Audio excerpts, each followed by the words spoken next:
Assalamualaikum warahmatullahi wabarakatuh. Perkenalkan, nama saya Reza Nurwinata. Di sini saya akan menjelaskan fungsi dari perangkat keras pada laptop atau komputer dan menjelaskan masalah yang sering terjadi pada komputer atau laptop serta memberikan solusi pada masalah tersebut. Baik, untuk perangkat keras yang pertama yaitu SSD. SSD berfungsi untuk memungkinkan waktu booting sistem operasi yang lebih cepat, mempercepat pembukaan aplikasi, dan mempercepat transfer data.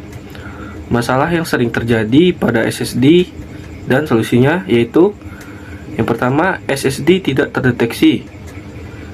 Masalahnya, komputer atau laptop tidak mengenali SSD saat dihidupkan. Solusinya yang pertama yaitu periksa koneksi fisik antara SSD dan motherboard.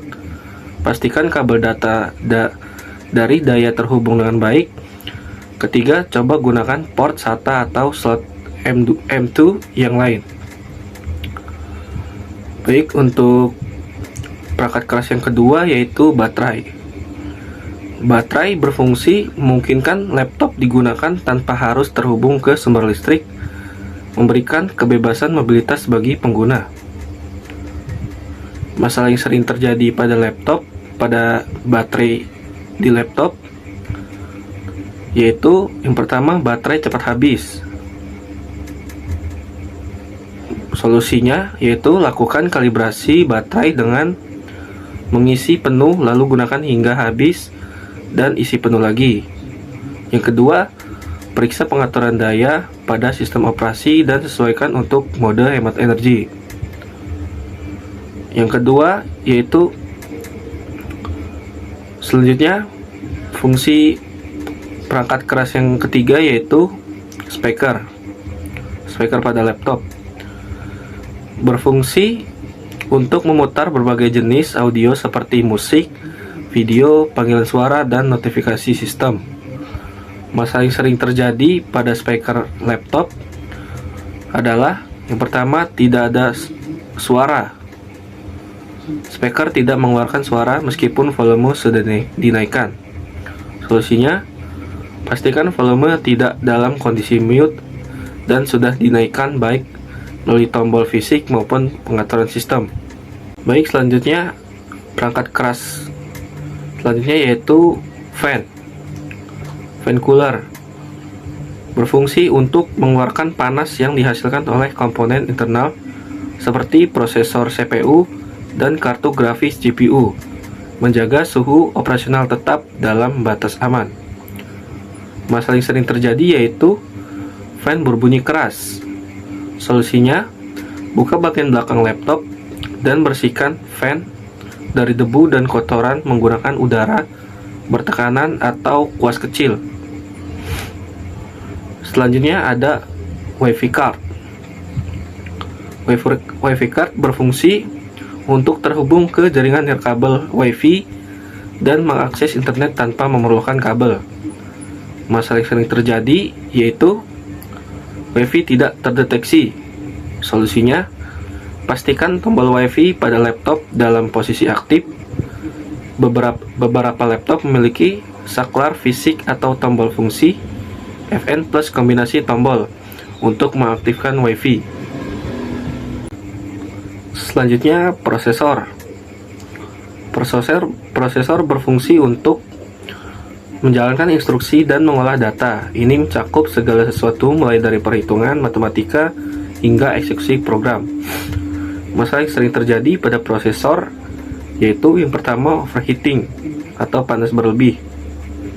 Solusinya yaitu pastikan pasta thermal antara CPU dan heatsink dalam kondisi baik dan ganti jika perlu. Selanjutnya ada flash disk. Fungsi dari flash disk yaitu untuk menyimpan berbagai jenis data seperti dokumen, foto, video, dan aplikasi. Masalah yang sering terjadi pada flash disk yaitu flash disk tidak terdeteksi.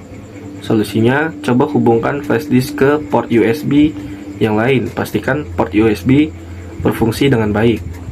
Baik, selanjutnya ada baterai CMOS. Fungsi dari baterai CMOS yaitu menyimpan pengaturan BIOS. Baterai CMOS memastikan bahwa pengaturan BIOS tetap tersimpan meskipun laptop tidak mendapatkan daya. Masalah yang sering terjadi pada baterai CMOS yaitu yang pertama, muncul pesan error CMOS checksum bad atau saat laptop dinyalakan. Solusinya, masuk ke BIOS dan pilih opsi untuk memuat pengaturan default, simpan perubahan, dan keluar. Selanjutnya ada mouse. Mouse berfungsi untuk memindahkan kursor di layar untuk memilih, menyeret, dan melepaskan objek. Masalah yang sering terjadi pada mouse yaitu mouse tidak bergerak. Solusinya, pastikan mouse terhubung dengan benar ke komputer atau laptop. Jika menggunakan mouse nirkabel, periksa baterai atau sambungan Bluetooth. Coba gunakan port USB yang berbeda. Periksa apakah ada debu atau kotoran di bawah sensor optik atau laser. Selanjutnya ada slot RAM pada laptop. Berfungsi sebagai tempat untuk memasang modul RAM yang merupakan memori utama yang digunakan oleh CPU untuk menyimpan data sementara yang sedang diproses. Ini membantu meningkatkan kecepatan dan kinerja sistem secara keseluruhan. Berikut ini adalah beberapa masalah umum yang sering terjadi pada slot RAM dan solusinya. Masalah yang sering terjadi yaitu yang pertama, RAM tidak terdeteksi oleh laptop atau komputer. Solusinya yaitu pastikan modul RAM terpasang dengan benar dan terkunci di slotnya. Yang kedua, bersihkan slot RAM. Gunakan udara bertekanan untuk membersihkan slot dari debu atau kotoran. Baik, segitu saja dari saya. Kurang dan lebihnya saya mohon maaf. Wassalamualaikum warahmatullahi wabarakatuh.